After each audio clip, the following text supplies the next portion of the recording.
Hello, everyone. Welcome. Welcome in, everyone. Thanks for being here today. Welcome to the Polyvagal Institute. We're excited to welcome you to our community and are so happy that you joined us for today's author talk with Liza Morton. Liza is discussing her newest publication, Behind the Medical Gaze, Practicing Psychologically Informed Healthcare. My name is Mac. I'm the Marketing and Communications Specialist with PVI. And also online with us today is Jerry Mosiola, our PVI Media Director.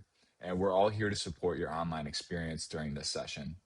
So for those of you who are new to PVI, I'll share a little bit about us. We are an international nonprofit organization based in the US with the mission of creating a safe and connected world through the principles of polyvagal theory. We provide education, training, and resources to a global audience of learners. And if you haven't already, we invite you to visit us online at polyvagal.org. So before I introduce Dr. Morton, I'll just go over a few housekeeping items.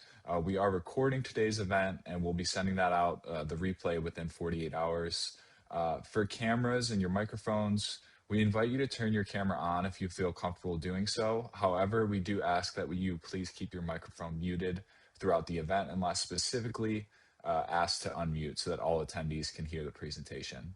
And closed captioning is available via Zoom. You can turn on captions using the settings at the bottom of your screen. And for questions, Liza will take questions at the end of the session as time allows. Please use the Q&A function at the bottom of your Zoom screen to submit your questions. And you can also add a like or an upvote to those questions. I'll do my best to answer the questions that most everyone wants to hear, or ask the questions that most everyone wants to hear. So while we may not be able to get to every question, we'll do our best to lift up those that resonate with the group or reflect common themes. So now it is my distinct pleasure to introduce Liza Morton. Liza is a chartered BPS and registered counseling psychologist and a senior lecturer in applied psychology at Glasgow Caledonian University. Born with complete heart block and a hole in her heart, in a world first at the time, Liza was fitted with her first cardiac pacemaker at just 11 days old in 1978, and she has depended on pioneering medical treatment since.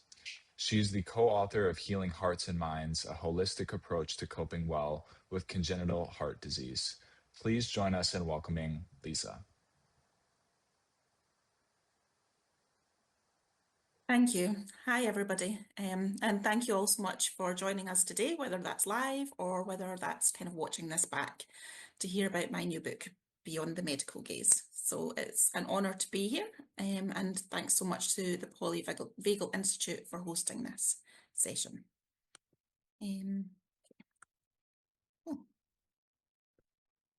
So before we start, just kind of to mention that this can be a sensitive issue. I will be talking about healthcare, about having serious illness from childhood and medical trauma. So please do be aware of that. This could be a sensitive issue for many of us.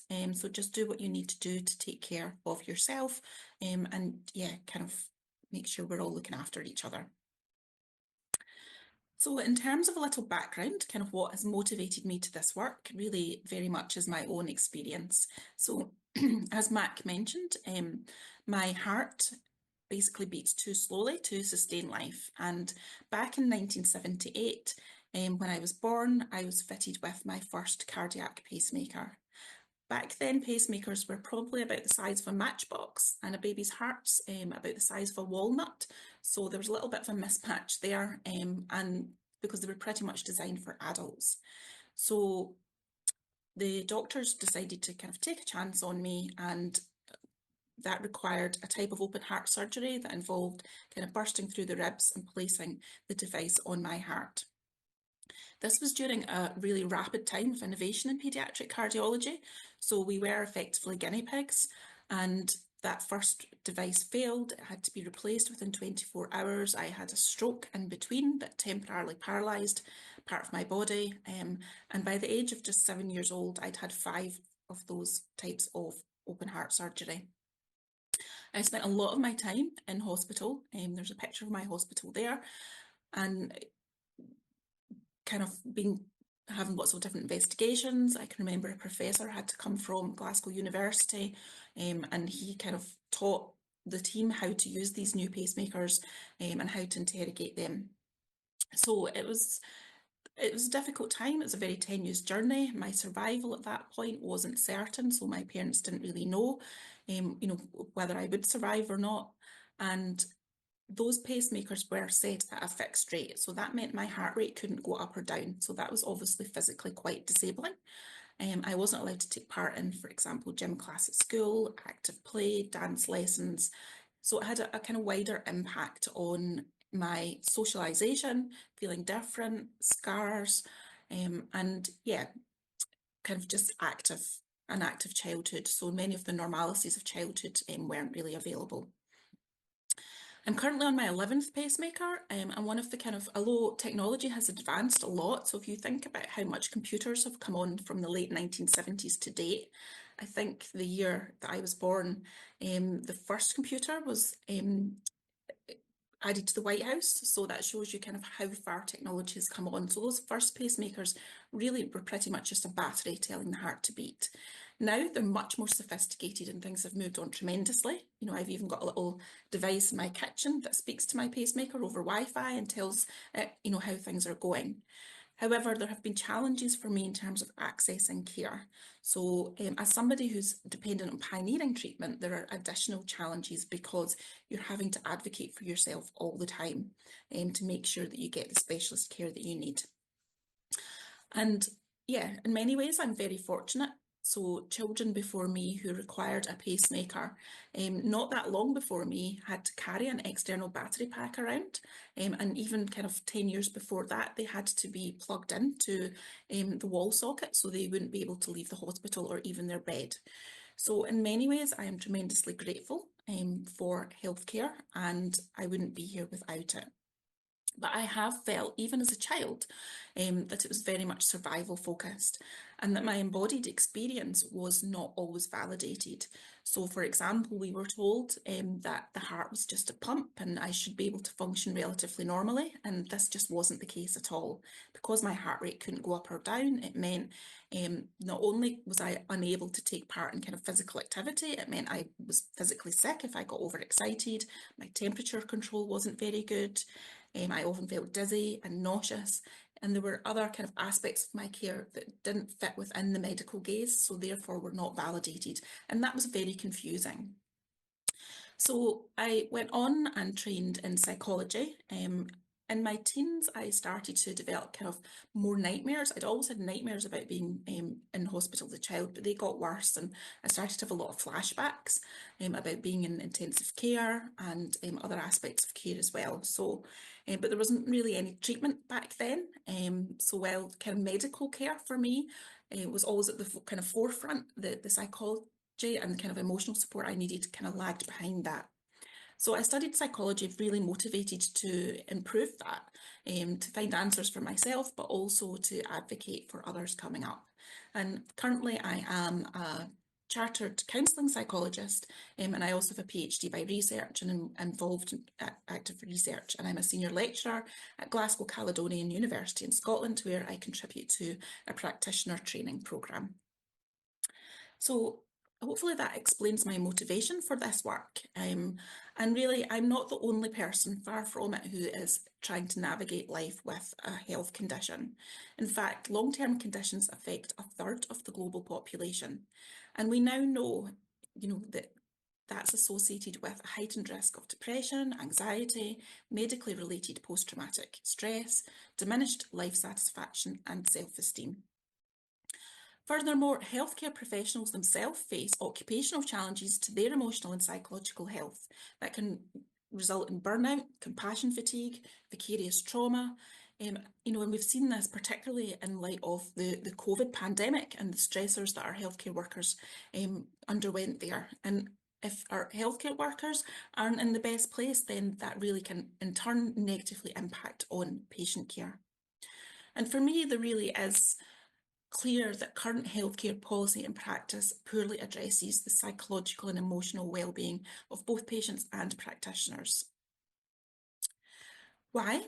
So in considering this question, I drew from Foucault, who French philosopher's work, and he described what he called the medical gaze. And what he stated was that Western medicine has, because it's taken that biomedical gaze, it's in turn objectified the human body. So the patient's story becomes morphed to fit the biomedical paradigm, and we focus then on symptoms and test results. And of course, that has been hugely successful in many ways, and we can't deny that.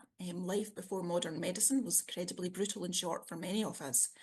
However, if we kind of only focus on the diagnosis and the symptoms, then if somebody's symptoms don't maybe fit with what's currently known, such as myself, or with kind of what it says in the textbooks, that can result in medical gaslighting, where parts of the patient's account are filtered out and at times rejected.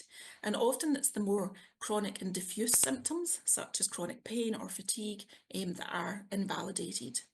And that really can be, as somebody with lived experience, that can be incredibly damaging psychologically and cause a lot of distress if you're not being believed about your embodied account. And it can be very confusing as well. And that kind of medical gaze arguably neglects the emotional, psychological and social aspects of illness. So what I've looked to do is to provide a framework for anybody working in healthcare, in policy, in practice, in education, or on the front line delivering care, grounded in the latest evidence base in psychology, my own life experiences, my advocacy work, research and practice as a psychologist. And what I've looked to do is embed all of the new understanding that we have in psychology into healthcare practice. How can we do that? Because I think we desperately need to do that better. From personal experience, but also from what I've heard from other people with lived experience through advocacy work and clinical practice. So throughout the book, I have included reflective exercises, real life testimonials, case studies, and also examples of good practice. There are some amazing things going on in healthcare, and recognising them and looking to them is really important for us as well. And I've tried to be pragmatic and include handouts that can be used by clinicians or healthcare workers to support working in a more psychologically informed way. I hope the book is also helpful for those of us living with a health condition, so that we can empower our well-being and we can advocate more for the emotional and psychological aspects of our care. And there's also a final chapter there that's for therapists as well, who are maybe working with people with long-term conditions or are working in healthcare settings as well. So I love this quote, which I've had to cut down a little bit, but by Virginia Woolf. So she in her famous book on being ill from 1930, noted that considering how common illness is, how tremendous the spiritual change that it brings, how astonishing when the lights of health go down, the undiscovered countries that are then disclosed, what wasted and deserts of the soul a slight attack of influenza brings to light, what precipices and lawns sprinkled with bright flowers a little rise of temperature reveals, what ancient and obdurate oaks are uprooted in us in the act of sickness. It becomes strange indeed that illness has not taken its place with love, battle and jealousy among the prime themes of literature. So the book itself has three main sections. First of all, it has a foreword by Professor Stephen Porges, which is an absolute honour, and he's been a huge supporter of this work, and I'm incredibly grateful for that. And then part one covers kind of, well, what is the problem? What is the medical gaze? And then it discusses kind of what we understand in terms of trauma, what we understand in terms of early attachment, what we know about the body's response to stress and illness. And then why is healthcare potentially not meeting that? And not only not meeting it, but some aspects of care are actually exacerbating the issues. So that's the first part. The second part then considers, well, what can we do about this? How can we embed psychologically informed care? And then the third part, as I mentioned, is for therapists who are working with this client group. And then there's a lot of appendices too. So throughout the book, there's lots of different reflective exercises, and I've just included one example here. Please only do this if you feel comfortable and if you haven't experienced serious illness and you feel like it might be triggering. but it's just to give people a kind of a sense of, and to help to build empathy for what it might feel like to have a chronic illness. So while it's simply impossible to understand what serious illness and pain feel like unless you've experienced them firsthand, and this experience is highly variable depending on the condition and a multitude of other factors, it is useful to have some sense of what living with a long-term condition can feel like. So again, please only carry out this reflective exercise if you feel able to, bearing in mind it could be triggering if you have experienced serious ill health. But if you do feel comfortable doing so, please think about the last time you felt unwell or in pain. So that might be easier to think about something like a common cold, or if you had some kind of muscle ache or something kind of a bit kind of less serious. But I want you to think about that. So if it was a common cold, how did that impact on your mood? How did it impact on your sense of self? On your feelings of autonomy? How did you feel about your body when you felt those symptoms? Did it impact on how you were able to carry out your day-to-day activities? Did it impact on your relationships and how you related to loved ones, to colleagues, to children, to parents? How did it impact on your finances? And if those symptoms had persisted for, say, days, weeks, months, or even years, what impact on each of those above things that we've mentioned, what would that be? What if you'd experienced these symptoms persistently from childhood? And what if, in addition to experiencing those symptoms, if you had to then attend healthcare advice or hospitalisation regularly? So we all know that feeling unwell impacts our minds, our bodies, our ability to relate to others and to carry out daily tasks. If we look at our children, if we look at our pets, we know when they're not well, they withdraw. They're a bit grumpier, they're a bit more irritable. Children might regress a bit and want, a previously discarded toy. They might cuddle in more. So we know that. And thankfully for most, those episodes are not serious and they're usually short and infrequent.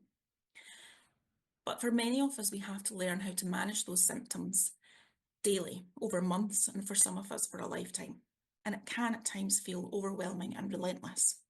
There's also the patient burden of healthcare appointments, of attending tests, interventions, medical regimes, surgeries, living with cardiac devices or other devices like a stoma bag, which can also impact on our day-to-day functioning. And having a serious health condition can also impact across all of life's choices: relationships, self-esteem, education, career, and our finances. And that's a quote there from Florence Nightingale from 1859, and she mentioned that volumes are now written and spoken about the effect of the mind on the body. Much of it is true, but I wish a little more was thought about the effect of the body on the mind. And I still agree with her on this. So in the book, what I've done is I've developed what I've called the respect framework, and hopefully this is an easy way for people to remember, kind of shorthand, what the book covers. So I'm going to go through each of these in more detail with some examples, but there's a lot more in the book for each of them, so it's really just a taster just now. So our R from respect stands for relational safety, and you might want to kind of think about this as good bedside manner. So we are very relational creatures. We have evolved to build trusting relationships with each other from a neurological foundation of psychological safety. So Porges notes that we don't just kind of worry about threat, we actually actively seek signals of safety through vocal tone, facial expression, body language, trust, and reciprocity. So particularly at times of adversity or when bad things happen to us, we look to each other for support and we look to each other for that safety. And that is communicated with each other through compassion. So compassionate communication must be an essential component of training for all healthcare professionals. I often hear people saying, well, that person has a good bedside manner, but they just don't. That's not okay anymore. We now know the importance of compassion. And it's not just in terms of psychological health. Studies have shown that survival rates increase when doctors make eye contact and provide a reassuring handshake. We could easily build on developing compassionate communication skills in all healthcare training and at all touch points. So even kind of medical secretaries or porters or anybody you might encounter. Skills in active listening, co-regulation, specific techniques. So for example, delivering difficult news. So there was one study that showed that I kind of cite in the book that surgeons felt like they weren't given proper training in delivering difficult news. And that's really problematic because they're maybe having to go and explain to a family that their child has, a very difficult diagnosis. So yeah, that training is really important. Also being able to establish trust across different ages. So being able to establish trust with a 2-year-old is completely different from an 80-year-old. So age appropriate communication and also neuroaffirmative communication. Our second letter was E, and that stands for empowerment. So empowerment is really important. If we feel disempowered, then that is a risk factor for the development of more serious trauma disorders if we are exposed to a traumatic or adverse event. So by empowering patients as much as possible across the healthcare journey, particularly if they have a condition from childhood, that will help them to take control, have a sense of autonomy. And we know that self-management promotes psychological safety. So that can be partnership working, shared decision making, providing accessible information, avoiding medical jargon, taking concerns seriously, promoting dignity, facilitating healthcare literacy. Recommending that patients prepare for appointments. So one of the appendices at the back of my book is a patient prep sheet that can be used so that patients can think in advance, because we have to recognise that when you're actually in that patient role as such, often you kind of don't feel empowered. And you at that point you're kind of in fight or flight and you're not really remembering the questions that you want to ask. So making sure people prepare for that so they can make the most of those appointments. And also challenging disempowering aspects of care. So many aspects of healthcare are disempowering. Waiting across the patient journey, the waiting that I've done over the years, is incalculable.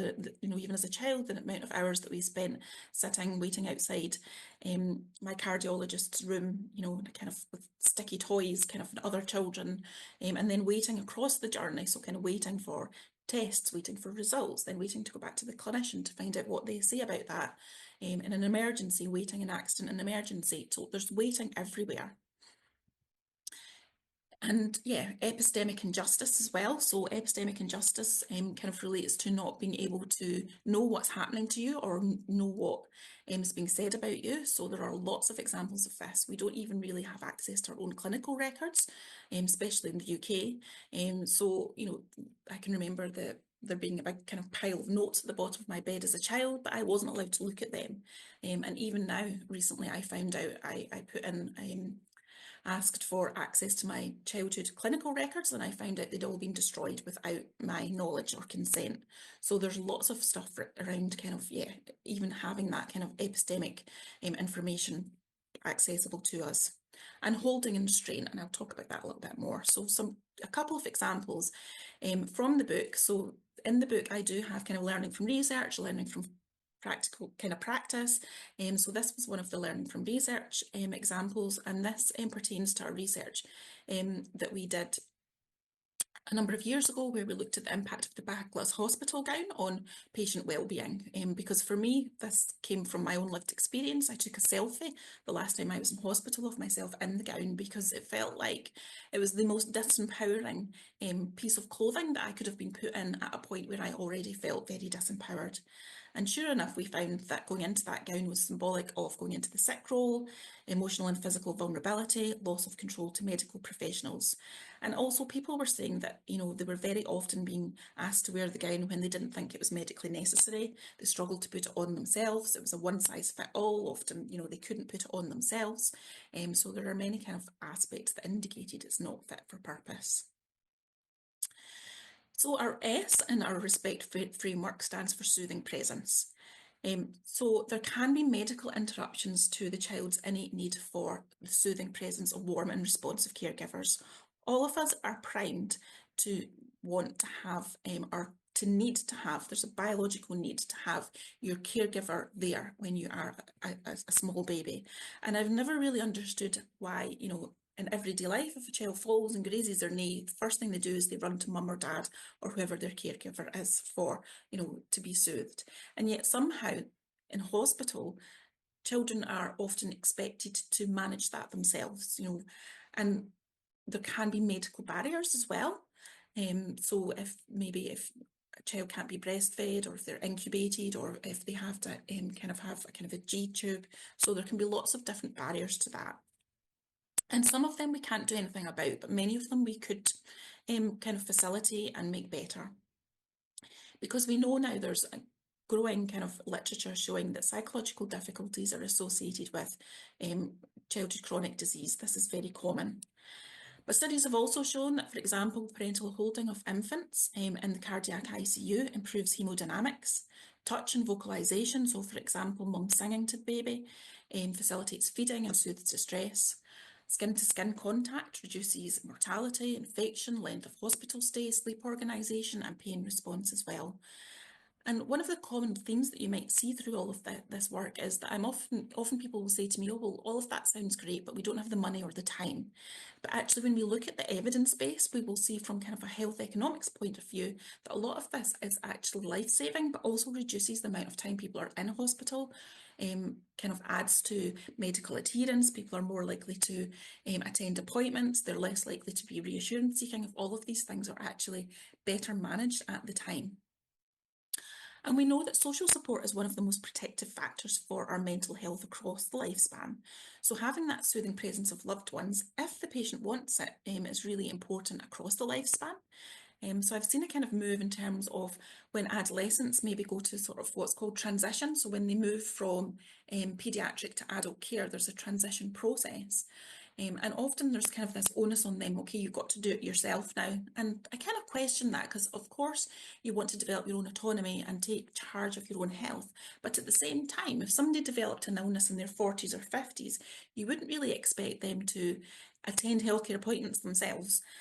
So bearing that in mind, that actually that can be supportive across the lifespan. But obviously that's very much individualised, and it's up to that individual person. So our P is psychological safety, which of course comes from polyvagal theory. And polyvagal theory offers a science of safety. And this is one of the reasons that I was very much drawn to PVI, because and working with Steve, because I felt like it was one of the only psychological theories that really took into account the embodied experience. And that was really important to me, particularly in terms of, if somebody's heart, in the case of congenital heart conditions, is compromised, what does that mean in terms of their emotional health? So polyvagal theory gives us a science of psychological safety, and proposes that we're constantly evaluating the world to see, is it safe or is there a threat? And we're looking for those signals. So it's not just the removal of threat, we're constantly looking for signals of safety, which again we communicate through compassion. So that is essential to healthcare delivery. I was involved in co-leading the development of a measure of psychological safety, because we felt that a lot of measures in psychology are about anxiety or depression, or more pathologizing. But what we wanted was a measure where we looked at actually how can we improve feelings of safety. And for me, that was in hospital environments, but actually we've been inundated with thousands of requests, and it's been used in many different settings. But in terms of healthcare practice, there's lots of different ways that psychological safety could be promoted. So active listening, checking in how patients feel, providing a holding space, validating feelings. There can be a tendency in the hospital environments of invalidation. I can certainly say as a child, there was a sort of a pressure to be brave, to be a heart warrior. And while that was helpful in some circumstances, and it did help me to feel strong and brave, at other times, I think it stopped me from feeling like I could show any vulnerability. And it put a pressure on me to be strong for everyone around me. So I think, ensuring that we're not rewarding suppression of a normal emotional response to adversity. So for example, if a child is a good patient and is good, then they get a sticker, thinking about the messaging there. There's lots of different ways that we can facilitate and individualise healthy coping strategies. Just a few to mention might be distraction, anaesthetic cream, stress reduction exercises, supportive visits, whether that's from a chaplain or a specialist nurse, and ensuring that, now that we know that the comorbidity of mental health difficulties is the most common kind of comorbid condition with healthcare conditions, long-term healthcare conditions, we really need to be better at screening for that and ensuring that we're referring on to support. There's lots of other amazing examples. There's virtual reality, music therapy, animal therapy, art therapy, play therapy. I don't have time to go into all of these, but I do in the book. But one example is music therapy. So Ruth Stakman, who's a music therapist in the neonatal intensive care unit in Germany, very kindly provides us with a vignette and explains her role. And within the clinic she works, she says music therapy has been provided in neonatal intensive care for over 25 years. And that is to provide an atmosphere that supports both the parent and the child. And what they do is they use music to regulate the physiological state of the infant through interaction. And that is something that Sanders has called loving synchrony, and it helps to stabilise the vital functions and increase things like sucking movements and also kind of bring down the heart rate and kind of stabilising those vital functions as well. So lots of amazing work going on out there. We also need to think about psychological safety for our healthcare staff. If they're not feeling psychologically safe and they're stressed, then there's no way that they can meet the emotional needs of patients. So making sure, there's a full chapter on this, but just to kind of give a few examples. So thinking about healthy boundaries, self-care, self-compassion, giving our healthcare providers spaces to process their feelings, and making sure that we understand and recognise and offer treatment for burnout, vicarious trauma, compassion fatigue, using compassionate leadership, and I've also included wellness action plans as well in there. This is a really powerful quote that I'm going to read that very kindly a paediatric anaesthetist gave to me. So, paediatric cardiac anaesthesia is a wonderful speciality to work in, and I know that I have made a positive impact on many children and families by helping them through these difficult days. I have been that professional, that guardian, to keep them safe during surgery, to deliver them back to intensive care and see the relief and thanks on their parents' faces. And that is a wonderful feeling. But the psychological impact of being an anaesthetist for children with heart problems is not to be underestimated.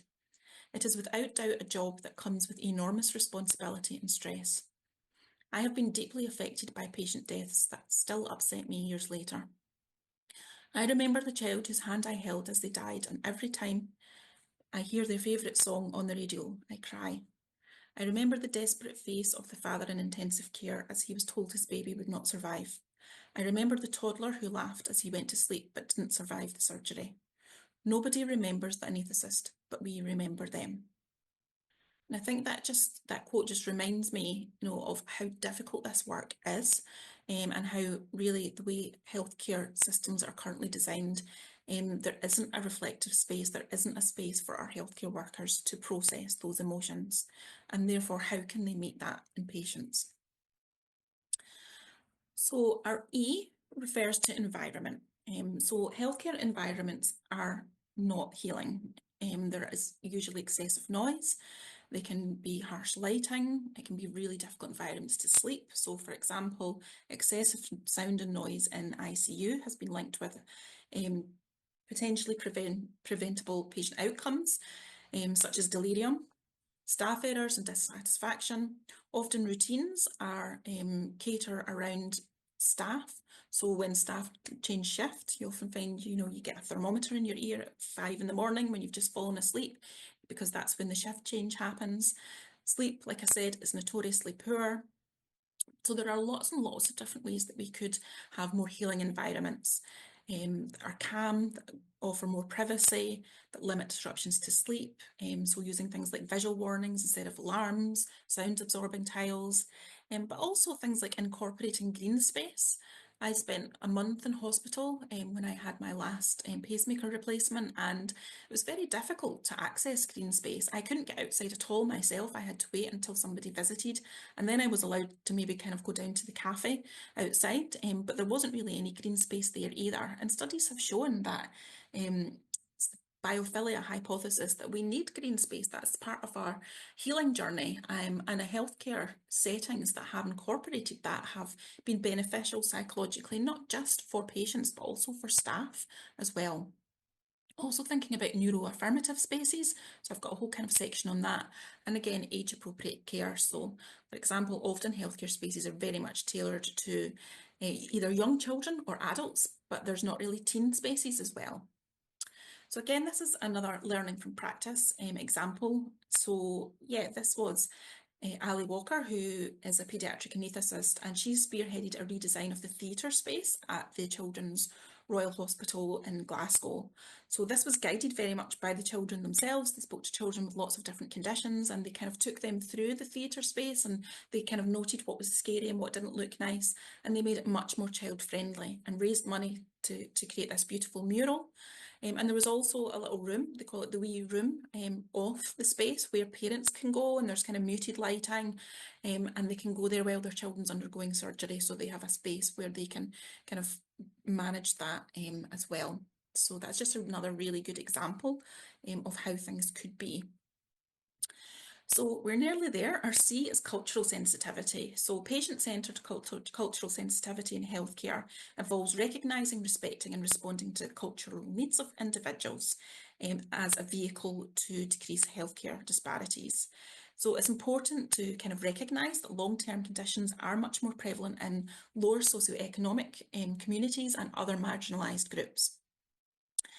So kind of not making assumptions based on race, ethnicity, sexuality, gender, and seeing each patient as an individual person, but also addressing systemic stigma within healthcare systems. So we know that most kind of healthcare research and practice has been on kind of weird populations, so Western, I can't always remember what the acronym is, but then also I think there was a recent article in the Lancet that spoke about studies have mostly been on men as well, so you know, female pain has been under-addressed. So we have to kind of think about that as well in terms of where does our knowledge come from and how can we challenge that going forward.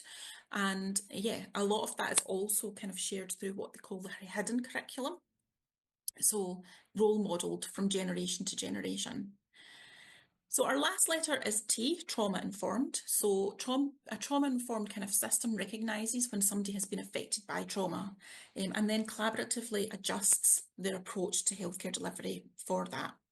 So we know, for example, feeling safe has been found to improve healing and recovery during maternity care of women who have experienced childhood sexual trauma, whereas if they don't feel safe, that can actually result in re-traumatisation. So trauma-informed organisations embed principles of safety, of compassion, of trustworthiness, choice, collaboration and empowerment. And in addition to there maybe have been historical trauma or childhood trauma, we also, I think, need to better consider people with long-term conditions if they have experience of medical trauma. So if you've had traumatic medical experiences, then, you know, taking note of that and making sure that that's in, you know, your clinical notes, and that we're asking patients, you know, have you had difficult medical experiences? What does that mean for you? What would help you in these situations? That's something I've never been asked. I've not been asked that at all in my healthcare journey, and that would be really helpful for me. In fact, what I tend to get is the opposite, and I get, oh, you must be used to this. And it's like, no, I'm not used to this. Actually, it gets harder. So that understanding is really important. So advocating for those needs and trying to kind of minimise triggers, what they might be for that individual. Also, again, thinking about our healthcare workers and trying to make sure that we're recognising that they may be vulnerable to vicarious trauma. So that is when you kind of experience a trauma reaction because you are being exposed to somebody else's traumatic kind of material, which healthcare workers very much will be. So kind of recognising that as well within the system. So yeah, there's just a quote there from Maggie who says, as a child being in and out of hospital in the 1970s, my mum wasn't allowed to stay with me. This was extremely upsetting for me on every occasion and to my mum. I did on occasions try to escape hospital and got into trouble from staff, obviously. Therefore, my only escape was to shut down mentally, stay still, stay quiet, wait for time to pass, all while being extremely lonely, afraid, and sad. This, I believe, has had a long-lasting effect on my overall well-being, abandonment issues, being vulnerable, and in relationships. So this is an example, I guess, of trauma-informed practice and trying to challenge this.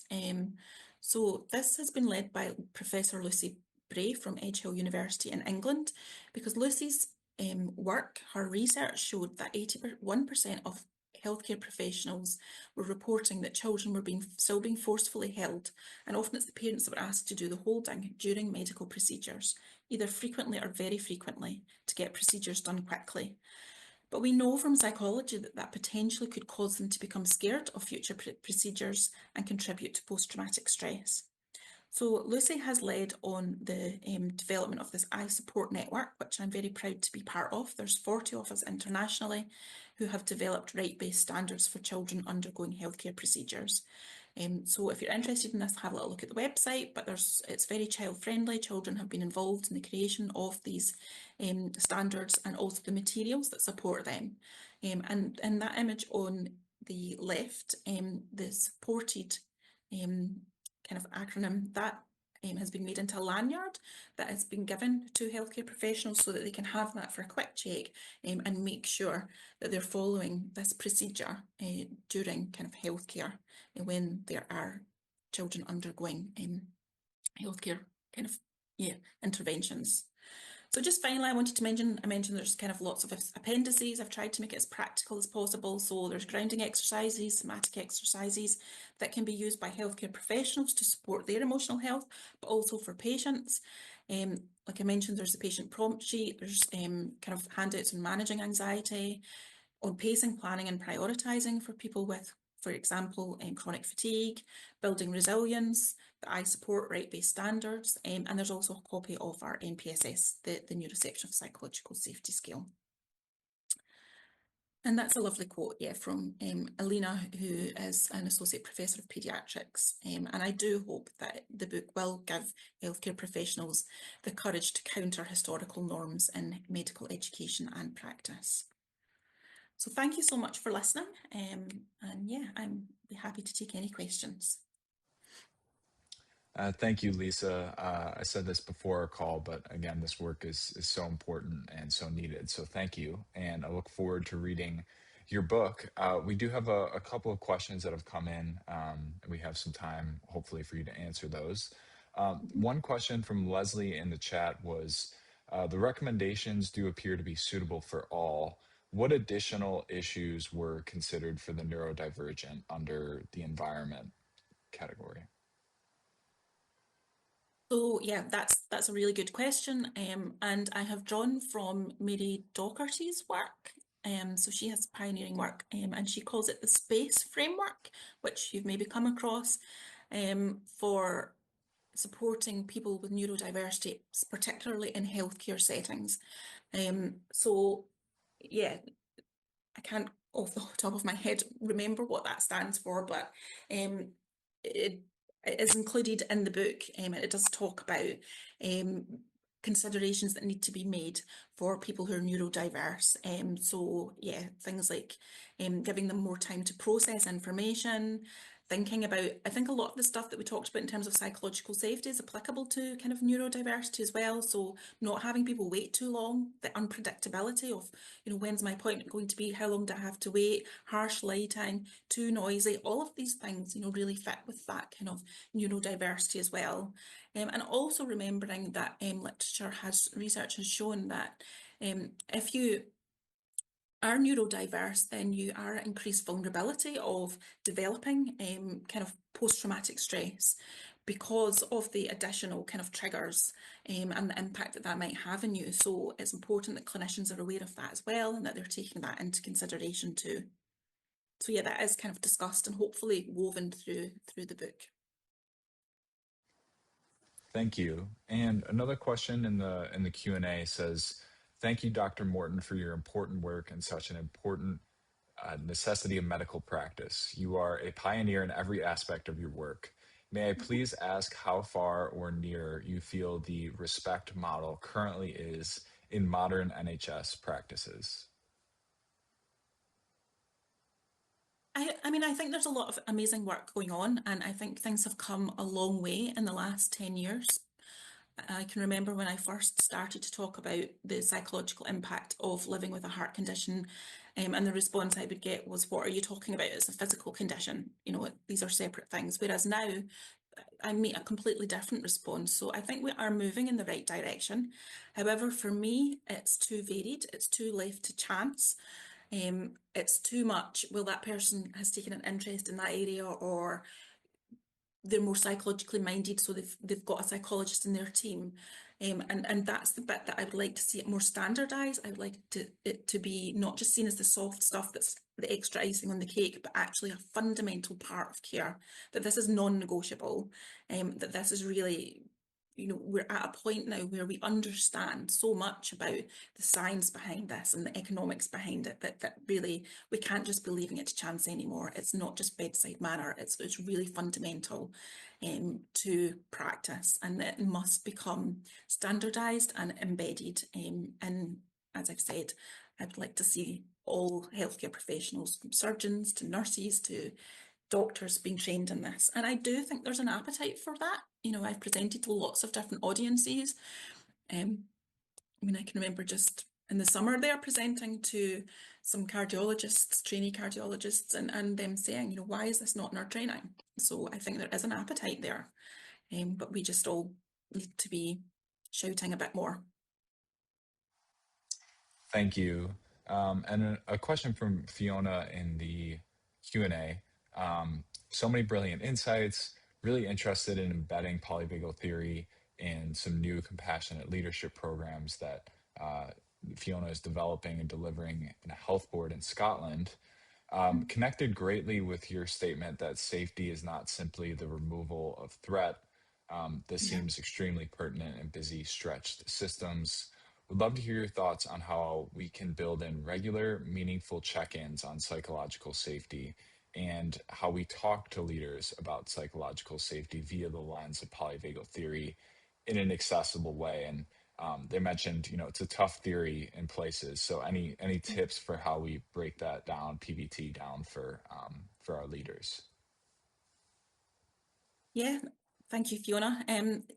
It's an interesting question, and yeah, I mean, I guess that I hope that I have made it accessible in the book, and there are some diagrams and things that will hopefully help with that to make it as accessible as possible. Um, and yeah, that's kind of, I hope the respect framework would help with that as well. So to just really kind of make it very practical, very pragmatic.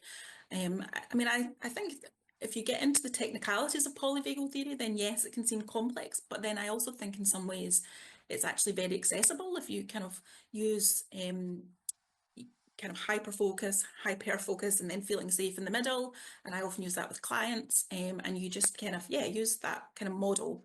It's quite a good way to explain to anybody why sometimes they're feeling in fight or flight, sometimes they're feeling kind of low or detached, or then sometimes they feel safe.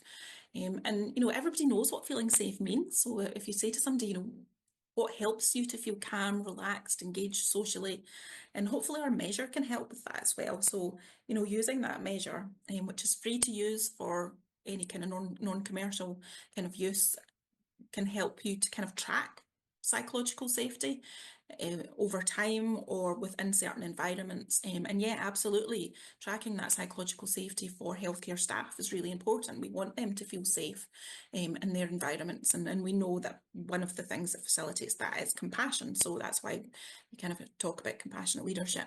And compassion within settings, and yeah, providing that safe space. I did notice during COVID that there was much more discussion of the psychological needs of our healthcare workers, and sometimes rooms were changed into spaces for healthcare workers to go so that they could decompress and they could, have a cry if they needed to. And that was quite interesting because I'd never seen that discussed before, that healthcare workers were allowed that space for that to happen. And it's kind of disappeared again. But if we could kind of claw that back and think that having somewhere that is a safe space, that is a soothing space for our healthcare workers as well is really important. Thank you, Lisa. And yeah, I just put in the chat just specifically about polyvagal theory. PVI does offer some resources on our website with diagrams that have been translated into different languages. Encourage you to check those out on our website. There's also a full page on the vagus nerve, which people really appreciate as well, kind of Yeah. highlighting the role the vagus plays in regulating our health and behavior. So feel free to check those out at the time. And I'll also post a link to Lisa's book here shortly. We do have some time for a few more questions, if that's okay with you, Lisa. A Yeah. question from Janice saying, thanks, Lisa. This is amazing. In the work that you do, would there be different types of support that should be considered for people with medical trauma versus people with PTSD?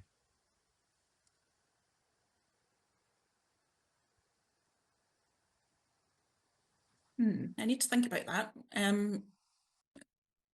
I mean, I guess it would depend on the origins of the trauma. So if it's kind of trauma related to the healthcare environment and the medical care itself, then that does require special consideration because, I mean, this is something that I've often said, that it's very unusual usually if you're exposed to a traumatic event such as a car crash or something, then you can at least think, well, it's not going to happen again.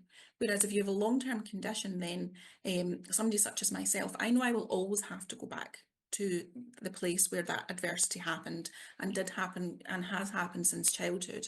So I know that not only do I need to go to healthcare appointments, which can be really triggering, the sight, the sounds, the smell of the hospital, as soon as I walk over the threshold, I can immediately go back to being a child again and kind of feeling in that space. So managing that does require specific treatment, I guess, or specific tools to manage that. And that is discussed in the final chapter of the book. And I do very much throughout the book draw from my own lived experience and my own therapy and all of the stuff that I've had to do.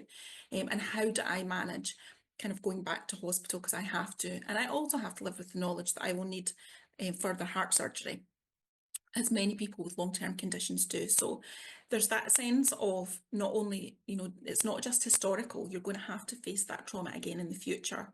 So I think we do need to be much better at having that understood within healthcare systems. And it's just not considered at all at the moment.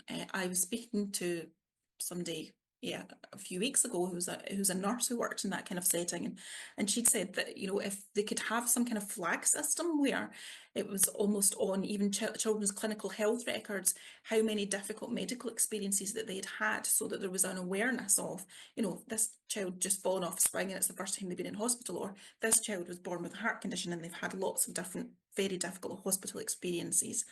So we need more time with them. We need to approach things a little bit more kind of, I mean, obviously all children, we want to be approaching it with compassion, but with understanding of where they're coming from and listening to them and asking them, have you had difficult experiences before? What did that mean to you?